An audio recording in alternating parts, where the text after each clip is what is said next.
राह चलते को पकड़ लेना, उसके साथ एक रात मेरे श्राद्ध संकल्प की आस्था से बिताना, जिससे मेरी आत्मा को शांति मिले और जगत की बात पूरी नहीं हो सकी। गंभीर वातावरण एकदम बदल गया और इसी प्रकार के मनोरंजक चुटकुलों पर बातें होने लगी।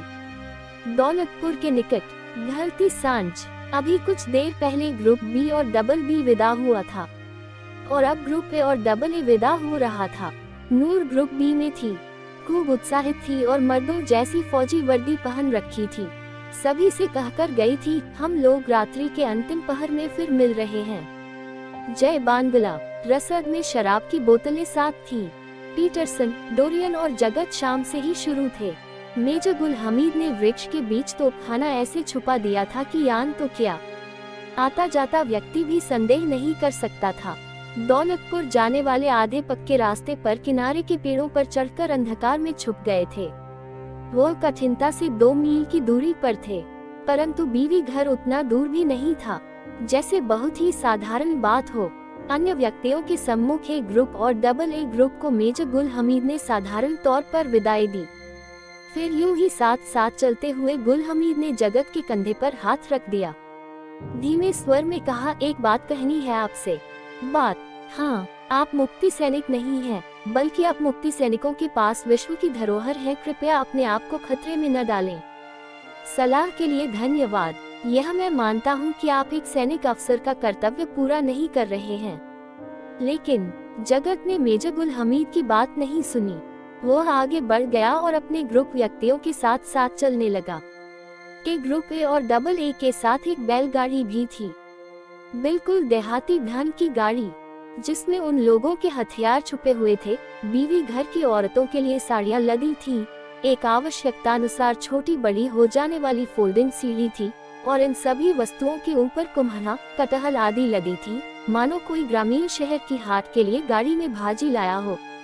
पीटरसन और डोरियन अपनी स्वाभाविक वेशभूषा में थे, शेष सभी अर्ध शहरी पोशाक में थे और अगर कहीं सेना पूछताछ करे तो किसको क्या कहना है ये निश्चित किया जा चुका था। जो सैनिक गाड़ी हाँक रहा था वह केवल लुंगी और गंजी ही पहने था, परंतु कुल मिलाकर यह सतर्कता और सावधानी व्यर्थ रही, इसलिए कि मुक्ति सैनिकों के छापामारों के भय से पाक सैनिक भी शाम होते ही अपने पड़ाव में घुस जाते थे। वह बीवी घर के महल तक सुरक्षित पहुंच गए। महल के ठीक पीछे गाड़ी खड़ी की गई और सीढ़ी खोल दी गई। अलबत्ता महल के प्रवेश में समय लगा, इसलिए कि साड़ी धोती ऊपर छत पर चढ़ान थी। ग्रुप डबल बी ने भी इस काम में सहायता की और इस दौर में डोरियन अकेली अंदर महल में जा पहुंची थी। बेचारी अभागी स्त्रियां, एक बार तो उन्हें विश्वास नहीं हुआ कि मुक्ति बेला आ पहुंची है, परंतु यह आनंद विभोर हो जाने का कारण था कि उस एक विदेशी स्त्री ने मुक्ति दिलाने का वायदा किया था और आज वह वायदा पूरा करने आ पहुंची थी। इस समय बीवी घर के अंदर कोई पाकिस्तानी नहीं था, इसलिए कि यहाँ का व्यापार सांझ होते ही समाप्त हो जाता था। ऐसा आदेश पाकिस्तानी सैनिकों की सुरक्षा के लिए था। सभी स्त्रियों को तन ढांपने के लिए साड़ियाँ दे दी गई और सुरक्षा के नाते उन्हें पीछे की ओर हटा दिया गया। अब याकूब मिर्जा की बारी थी। दबे पांव वह महल के मुख्य दरवाजे तक गया और 3 डायनामाइट की छड़ें फिट कराया।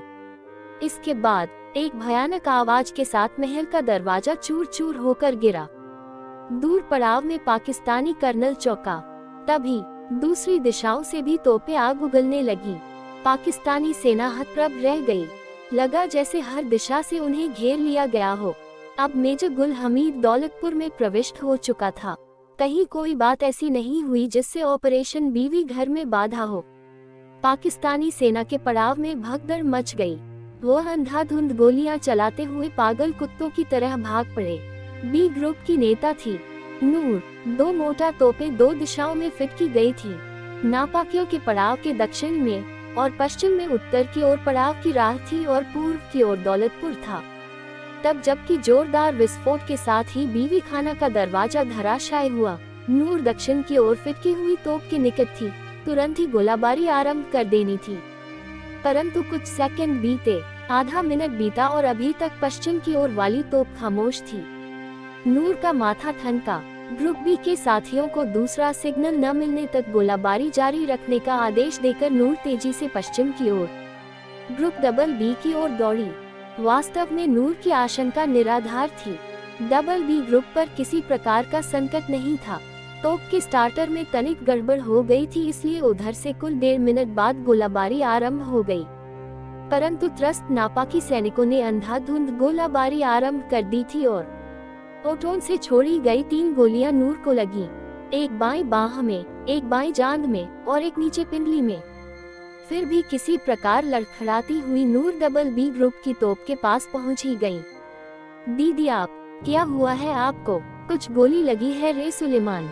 गोलाबारी जारी रखो, इससे अधिक डबल बी ग्रुप के लोग और क्या कर सकते थे।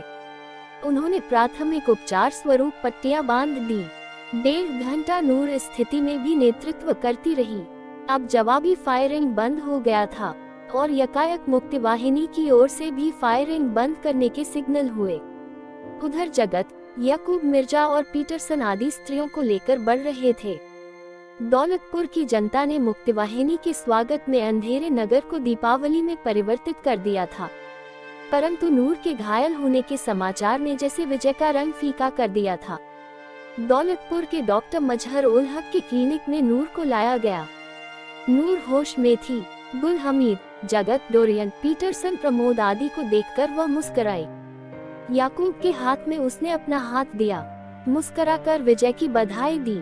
परंतु डॉक्टर चिंतित था। उसने गुल हमीद से कहा, बहुत खून बह गया है, खून का ग्रुप जांचने में थोड़ी देर लगेगी न, अगर खून दिया जा सके तो शायद। प्रमोद का खून ठीक मिला। डॉक्टर खून देने की तैयारी कर रहे थे। नूर पीली पड़ गई थी।